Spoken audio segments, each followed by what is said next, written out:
My name is Dr. Eric Green. I'm the Residency Program Director here at Mercy Catholic Medical Center.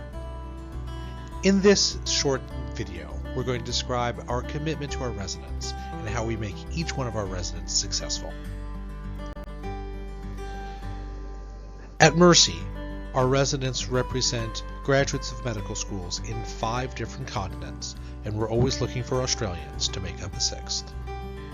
Some of our residents went straight from high school to college to medical school here in the Delaware Valley, and consider an exotic trip to Epcot in Walt Disney World and a stroll around the international pavilions. Others are Americans who have chosen to take medical school training outside the United States and are returning to the U.S. for residency. Yet others are international citizens who have grown up and gone to medical school outside of the U.S. and are coming here to learn more about U.S. medicine. Our residents represent a full swath of diversity by age, gender, prior experience. This diversity is on purpose. We firmly believe that diverse teams are the best teams, and that our residents learn as much from each other as they do from our faculty.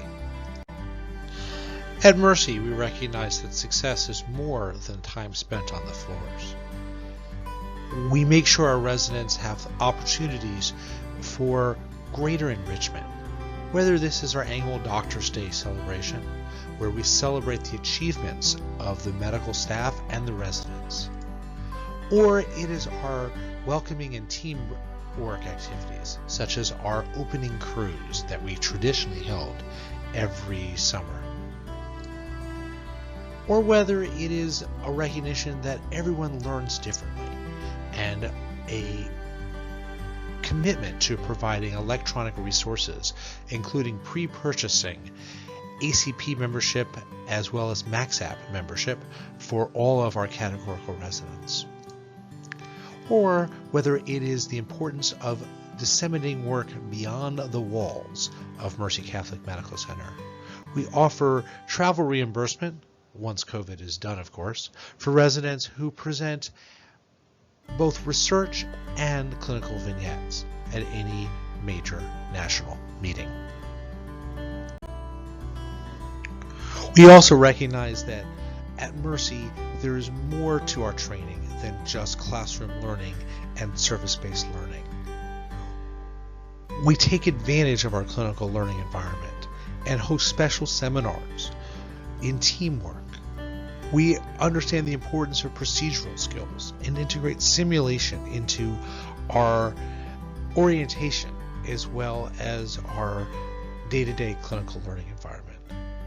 Finally, we recognize the importance of a structured didactic, and we have a daily noon conference, which we hope in the post-COVID era will return to an in-person format, although we are currently using virtual media to good success.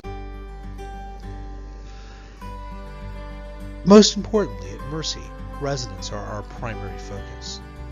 We do not sponsor fellowships here and do not have fellows. This means that all of the educational interactions are between residents and attendings. For example, at 2 in the morning, when you're trying to figure out whether a patient needs hemodialysis, the person you're speaking with is the board-certified nephrologist. That seems intimidating at first, but what you quickly learn is that the person you're speaking with is the person with the knowledge and is the person who's going to teach you and make you successful. It means, for example, when you're walking around on a consult rotation, that all of the formal and informal interactions between the subspecialist and the resident is with the resident, not the fellow.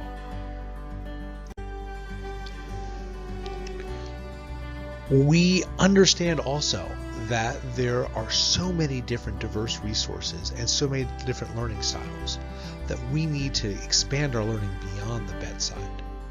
So we have a number of different electronic resources which we use either fully remotely or in hybrid fashion. Our daily schedule is peppered with in-person seminars that focus in on specific issues such as bioethics, which is really much more about the medical legal aspects of medicine than abstract ethical principles, or antibiotic stewardship, where we focus in on the most appropriate use of antibiotics on a broad swath of patients, not just those for which ID co-management was requested. In addition, our residents are expected to be teachers and spend time during their day teaching medical students from our medical student partners at Drexel University College of Medicine and Philadelphia College of Osteopathic Medicine. We also recognize that residents are here to learn and not to serve. As such, we have implemented a touch system which reduces patient load by resident according to where they are in a call cycle and where they are in a academic year. We understand that the farther you progress, the greater your capacity, but to expect an intern on day 1 to have the same skills as an intern on day 365 would be unrealistic.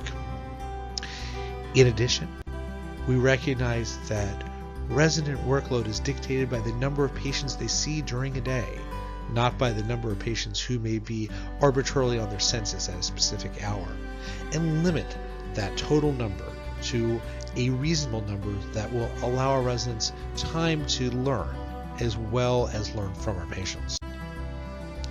We have an outstanding GME support staff which works tirelessly to make the work of our residents administratively seamless. It is their job to digest the complicated external regulatory requirements that are required to be a physician and to simplify them so that from the standpoint of the resident, they're simply coming in, completing forms, and signing their name and moving on. We have amazing opportunities to pursue electives outside of internal medicine, whether they be non-traditional medical electives like interventional cardiology, entirely outside of internal medicine like diagnostic radiology, or electives outside of our walls. And we do permit all of our categorical residents up to 1 4-week block of an away elective, which can be taken either in the greater Philadelphia area or anywhere that a resident finds an appropriate educational opportunity. We hope that you'll explore the rest of our website and learn more about the different aspects of our residency. Thanks so much for listening today.